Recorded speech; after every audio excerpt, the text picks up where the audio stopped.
Meet Ava or Nadir. Welcome to the show. How Hey, have you Julia, been, can you hear man? me okay? Yeah, Hey, fantastic. And I know this is when you get into the later afternoon time slots, we also have to bring some of the energy. We've got, the 15-minute session, a pretty exciting topic, and we'll keep it lively along the way too. And for those that maybe are tuning in for the first time, haven't seen me before, first of all, Julia, thanks for having me. I'm Matt Darrow. I'm the co-founder and CEO of Vivin. We've raised over 130 million from Excel, Menlo, Salesforce Ventures. Our customers are enterprises that you guys know in the audience: ADP, Snowflake, Dayforce, DocuSign, and we've built the world's first AI sales engineer to give 24 by 7 coverage to your entire go-to-market team. So before we get to the demo, I had one simple question for everybody in the audience out there, which is, well, what would happen if you took every AE that you work with and gave them access to your best SE, but that SE was always available? Well, a few things would happen. Your ramp time would collapse, and you get a whole lot more deals done a lot faster too. So why aren't you doing that? Well, you're not doing that because it's insanely expensive and it's impossible to find that many great SEs out there.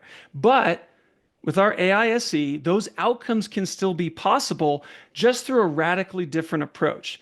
So, in the next 10 minutes, you're going to see how Kevin, an account executive, can move faster on his own and be wildly successful by partnering with an AI SE, a virtual teammate. So let's go ahead and get started. And Julie, I need you to make sure that my screen share is going to work out appropriately here. Do you see, it says, hey, Kevin, welcome back to your feed. Is that what you're seeing out there? perfect. All right, fantastic. Working with Ava, our AI SE, is like working with your best team member, except Ava is always available. And you onboard Ava like you onboard a new hire. And because Ava knows the job that she was hired to do, to be a sales engineer, she knows what she wants to learn about your company, your products, your competition, your customers. In this case, doing good discovery, a cornerstone of what great sales engineers bring to the table. And Ava works like a human team member by being able to access the same set of information from your CRM systems like Salesforce to collaboration tools like Slack to email, Google, Microsoft, Google Drive, being able to tap into your conversations through Zoom, Gong, Chorus. All these aspects that are available to a human are available to Ava. And also good old-fashioned documentation. So if I'm going to teach Ava about what is it like to do great discovery, in this case at Vivin, I can also just give her a file. And just like a human onboards, she's going to review this information and tell me what she's learned. And the whole point there is that I can course correct her knowledge and her understanding. In this case, what does it mean to do phenomenal discovery at Vivin? The questions that we like to ask, the pain that we're searching for. And she takes all of this information that she's learning and she appends it to her knowledge. This is one of the most important breakthroughs. And coming off of the last session, IP that Vivin has brought to the table is that we have built the brain. The large language models are phenomenal tools, but that is not the brain that helps an agent understand how to do the job of a professional. And that's what we've codified at Vivin. We know more about sales engineering than anybody else on the planet. We've taken that knowledge to build a brain for an agent that can adapt and learn and apply the skills of being a sales engineer in the context of your organization. And the best part is, this agent is always a master at their topics. They never forget, and they can rapidly learn and outperform any human out there. So now let's go back and get to work with Kevin. So Kevin, just like any other account executive on the sales team, now has access to tap into this incredible new team member. And my best new team member is going to be proactive and help me out. In this case, Kevin's got a lot going on. A couple meetings coming up on the calendar, like this important demo with Hooli. So the first thing that Ava is going to do is just to get me prepped. Because if we're all a little bit clear with ourselves, Kevin probably did do the prep and the research that he was supposed to do before getting on the call. So who are we talking to? What does this company do? Who do they sell to? What's up in the news? What have they been talking about recently? But most importantly, because Ava has that brain and that point of view of doing the SE job, she knows what ought to be done in this situation. In this case, well, hey, Kevin, we should be collaborating on the demo and the story that we're going to tell to get our point across. So proactively guiding me along the way.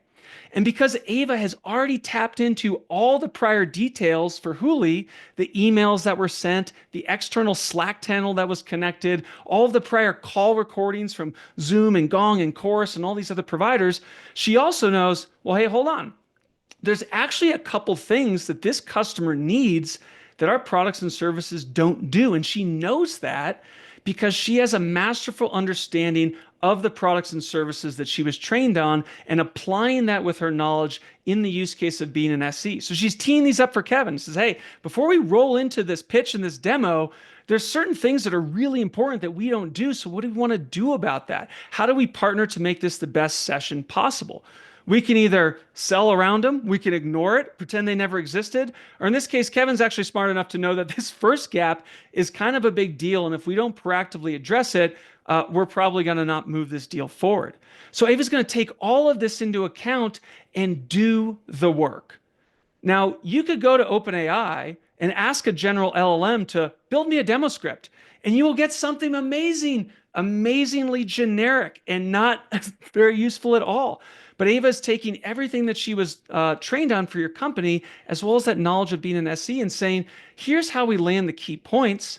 These are the stories that we want to tell. And for every single story, here's what we're going to show, say, and do, what we're going to ask, the relevant customer stories, the competitive traps that we're going to lay.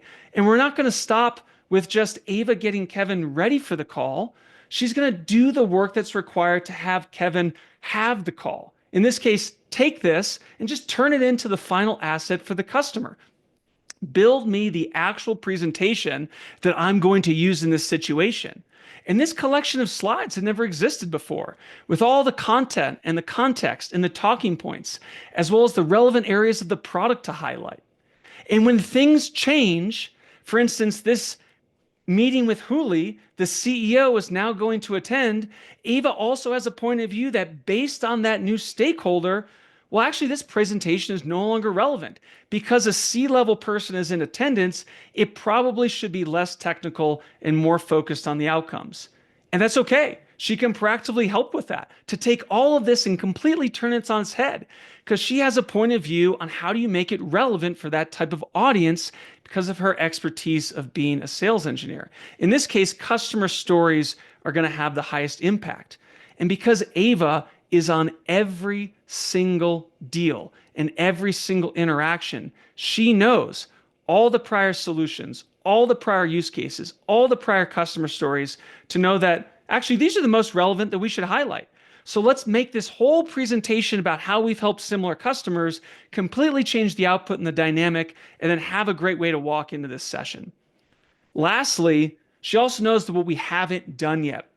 These are the core discovery questions that Kevin still needs to ask so we can be building a really, really strong sales use case to ultimately drive this deal home ahead of our competition and ultimately hold the line on discounting when it comes to procurement. Now, I want to flash forward you guys 3 days into the future. So Kevin took all those assets, got on the call. He delivered that amazing presentation. We learned so much from the customer because we asked all the right discovery. So now what? Well, now when Kevin goes with his cup of coffee to sit and work with Ava, there's something else at his footstep for us to review.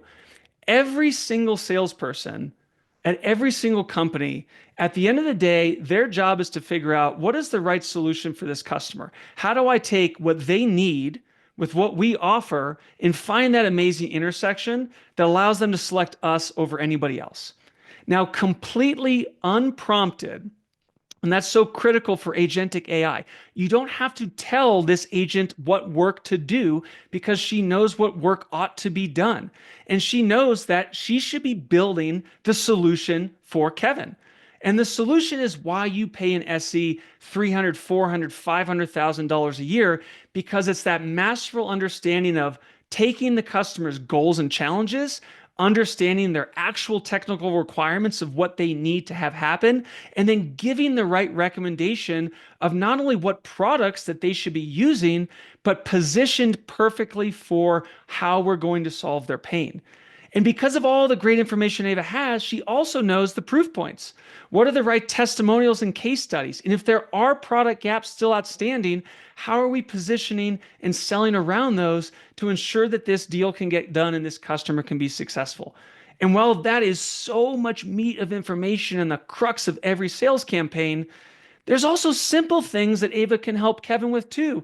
Say an email comes in ad hoc at the finish line from someone in IT that just wants to know, how does our Jira integration work?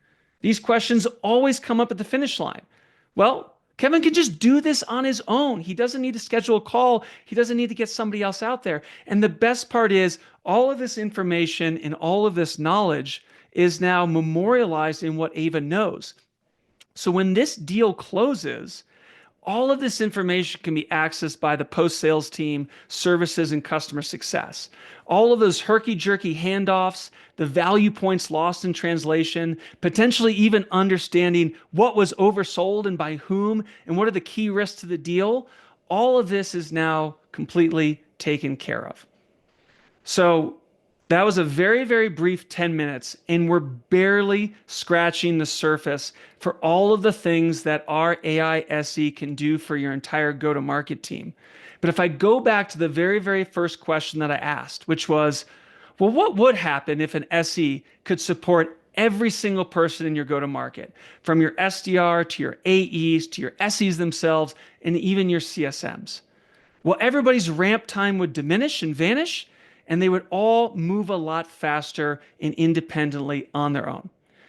We hope that you want to carry this conversation forward with us at Vivint, who have built the brain of the sales engineer, something that only we could accomplish, and put that power in your hands to give you a unique competitive advantage in your market. I welcome you to go to vivint.com/AISE at the end of today's call and the end of this week and the fantastic summit and get in touch with our team, and we can go ahead and carry the conversation forward. Julia, I know I'm out of time for the very brief demo. I hope we brought the energy here too. And for all the folks out there as well, I will be on the panel tomorrow talking about how do you apply these agentic tools in general to your full go-to-market stack.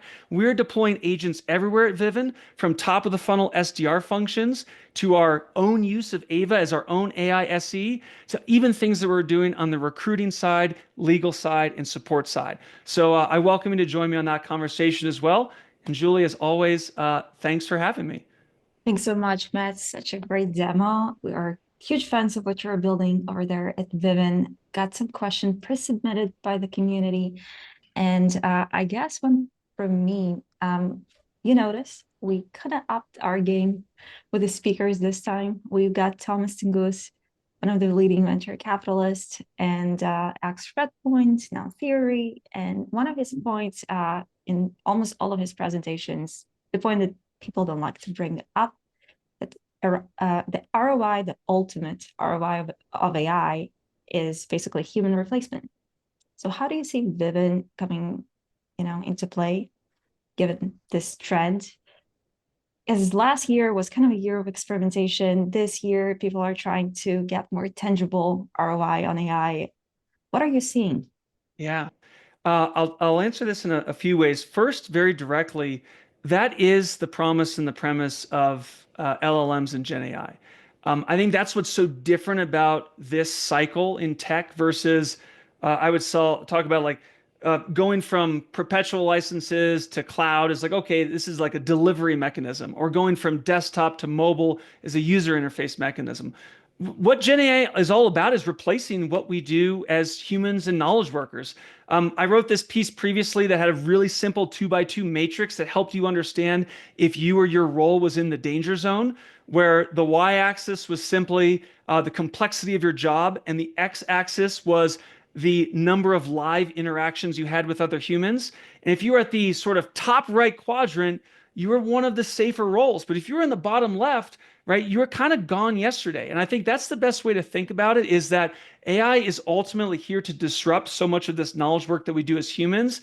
And the severity that's going to have an impact on your role is really where you sit on that matrix. So for us, bringing something like this to market, what we found from like a CRO seat, the value is actually very clearly in speed, velocity, independence. That's what they want, right? The CFO gives them sort of a bucket of headcount and money to go figure out how to hit the number. And they're like, great, how do I just put the best people on all the deals and do them as fast as possible, right? That's what they want. Now, I will say when projects like this get funded, it happens two ways. Either an IT organization has an AI fund that they're using for strategic experimentation, or that CRO is going to the CFO. And the case that they're making is how not investing in the next set of hires is how this is going to be funded. And that's exactly the conversations that are going down and how the ROI of these projects are being sold, because that is very much where all of this is headed in a big way. One of the questions that really resonated from our community here is which aspects of sales engineering can't AI replace? Oh man. There's a lot of, and even if I think about that complexity grid, the things that AI is phenomenal at are all the detailed nuances of the role, of the knowledge of the role. So building incredible solutions, answering technical questions, come up with compelling storylines, all of that stuff like AI, man, that's great at. The things that are hard is when you and I go see each other in person. And like at the end of the day, people are going to go put projects on the line because they know that they're going to be supported with the right people that they are going to be made successful with. And so much of the SE role is also deeply based on trust of how this is all going to work. And I think those areas are really still human dependent.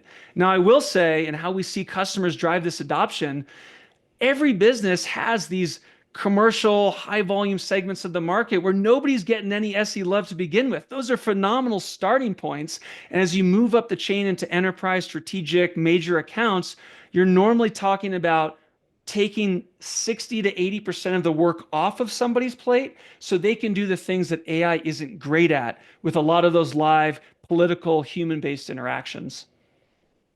Love it. Another question here. How does Vivint quantify pre-sales revenue impact?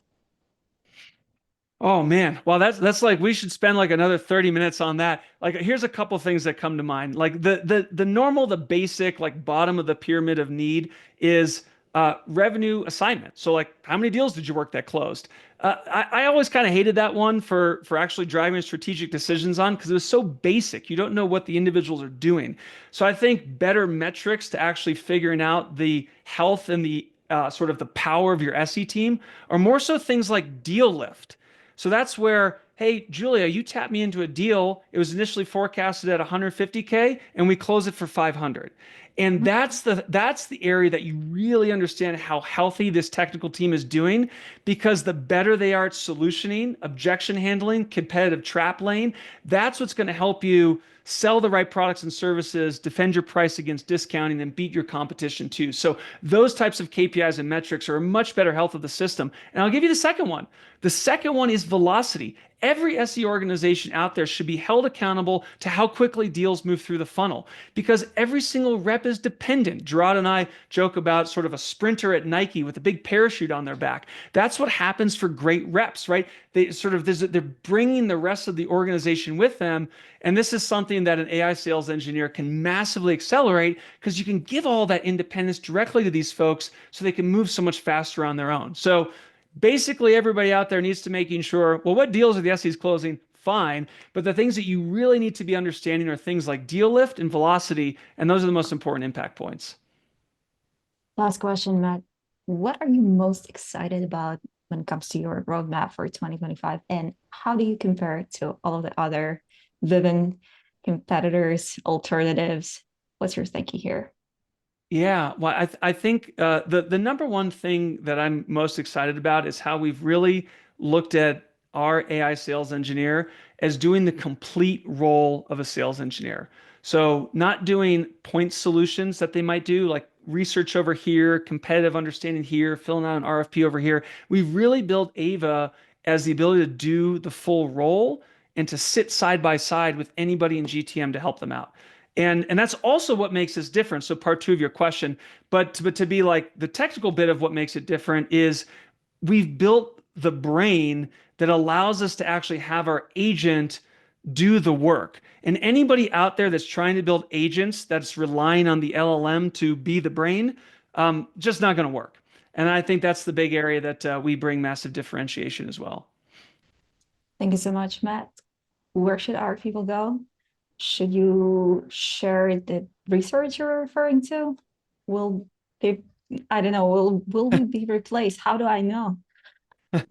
Well, oh, for this, well, there's a lot that we write about on this topic. There's so much content that we have. Again, going to vivint.com, even vivint.com/AISE, our resource center. Follow me on LinkedIn. Follow our company on LinkedIn. We're always doing interviews on this topic because it's this brave world that people's roles are vastly changing because their roles and responsibilities are shifting in big ways. And we're always interviewing leaders in sales and sales engineering and customer success on these topics as we're working through this transformation with them. Thank you so much again. And that wraps up today's session and day. Thank you so much, everyone, for joining and watching. Please leave your feedback in our Slack channel, events. All of the communication is happening not in our general channel, but in the events one, ensuring everybody knows. And yeah, we are gonna have another exciting days with CMO of Grammarly, with again Matt Darrow tomorrow, Agentic AI. Lots of exciting chats, demos, and just executive conversations. So yeah, see you soon.